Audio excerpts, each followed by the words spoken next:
प्यारे बच्चों, नमस्कार। आज कक्षा 10 का ये टॉपिक हम आपको बताएंगे। प्यारे बच्चों, द्विघात समीकरण, जिसे वर्ग समीकरण भी कहते हैं, इसे इंग्लिश में क्वाड्रेटिक इक्वेशन कहते हैं। आज हम जानेंगे कि वर्ग समीकरण क्या होता है और इसकी पहचान हम कैसे करेंगे, इस पर सवाल भी हल करेंगे। तो आइए सबसे पहले देखते हैं। द्विघात का मतलब ऐसा समीकरण जिसमें चर की घात 2 हो, द्विघात कहलाएगा। यानी कोई समीकरण जो इस रूप में लिखा है, ax² plus bx plus c equal to 0। यहाँ ये ध्यान में रखना है बच्चों कि यहाँ एक और कंडीशन लगाएंगे कि a का मान 0 नहीं होना चाहिए और ये ABC ये जो अक्षर हैं, ये तीनों ही वास्तविक संख्याएं हैं, रियल नंबर। ठीक है, तो ऐसा कोई भी चर में दो घात का समीकरण ax² plus bx plus c is equal to 0, जिसमें a 0 नहीं होगा और abc तीनों ही वास्तविक संख्याएं होंगी, द्विघात समीकरण, वर्ग समीकरण या क्वाड्रेटिक इक्वेशन कहलाता है। ठीक है, चलें एक दो देख लेते हैं। x² minus 2x plus 3 equal to 0। ये एक वर्ग समीकरण है। क्यों? क्योंकि यहाँ x एक वेरिएबल है और इसकी मैक्सिमम पावर, अधिकतम घात कितनी है? 2 है, इसलिए यह एक वर्ग समीकरण। यदि इसको हम ऐसे लिख दें 2x plus x² plus 3 equal to 0, तो आप देखेंगे है तो यही, लेकिन इसमें जो पद थे उनके क्रम को बदल दिया गया है।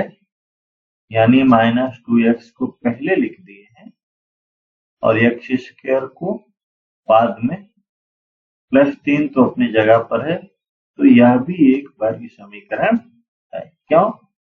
क्योंकि यहाँ भी जो चर x है, वेरिएबल x है, उसकी जो अधिकतम घात है वो,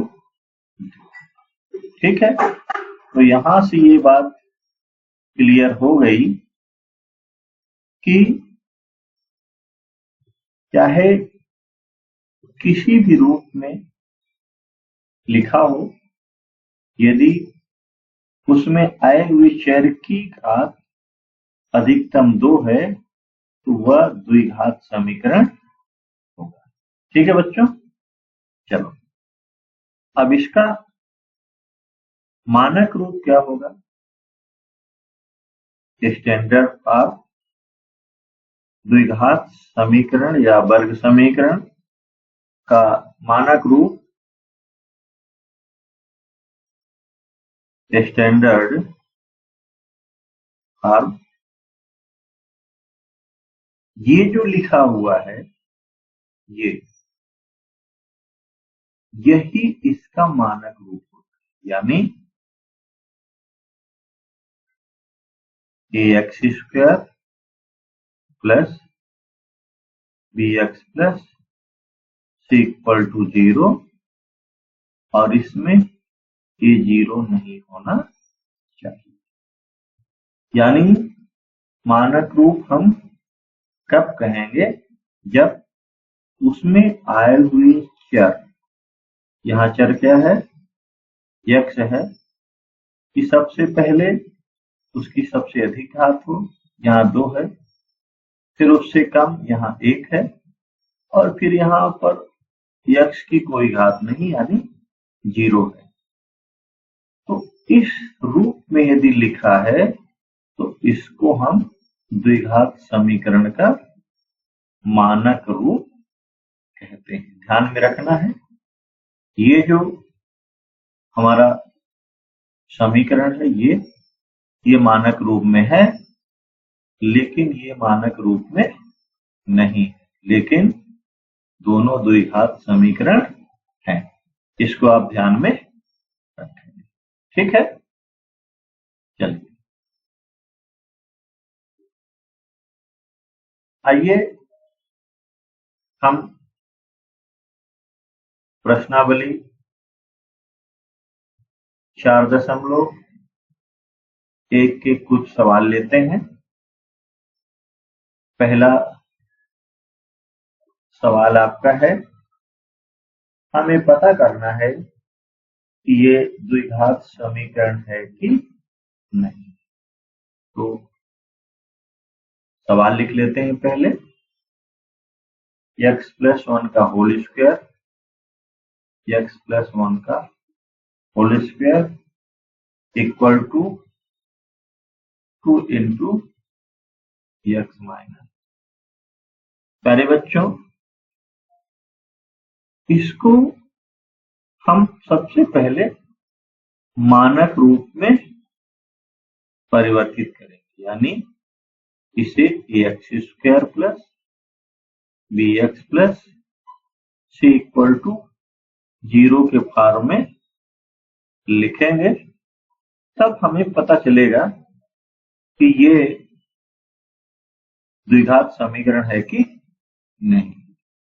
तो आप एक सूत्र जानते हैं, a प्लस बी का whole square equal to a square plus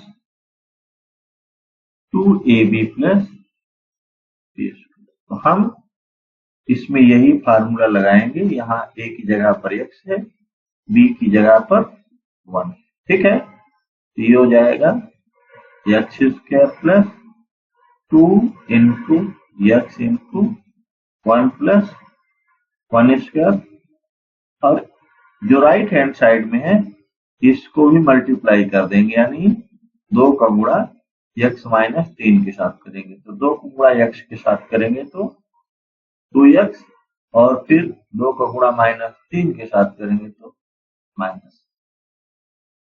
सभी को राइट हैंड साइड से लेफ्ट हैंड साइड ले जाएंगे, यानी सभी को बाएं पक्ष में लिखेंगे। तो ये जो हमारा है 2x माइनस 6, इसको हम बाएं पक्ष में लाएंगे।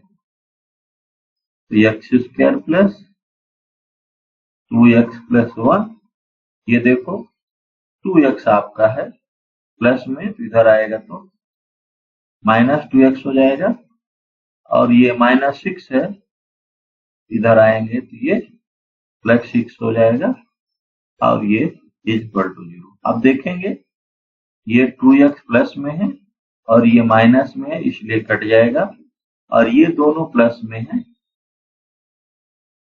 तो जुड़ जाएंगे। ये हो जाएगा x square plus 7 equal to 0। इसमें x है नहीं, इसको हम ऐसे लिख सकते हैं, x square plus 0 into x plus 7 equal to 0। आप ध्यान से देखेंगे इसको, तो ये हमारा द्विघात समीकरण के मानक रूप का है, यानी जो ये सवाल दिया गया है ये एक द्विघात समीकरण है, ठीक है, चलो आगे लेते हैं, एक क्वेश्चन और लेते हैं।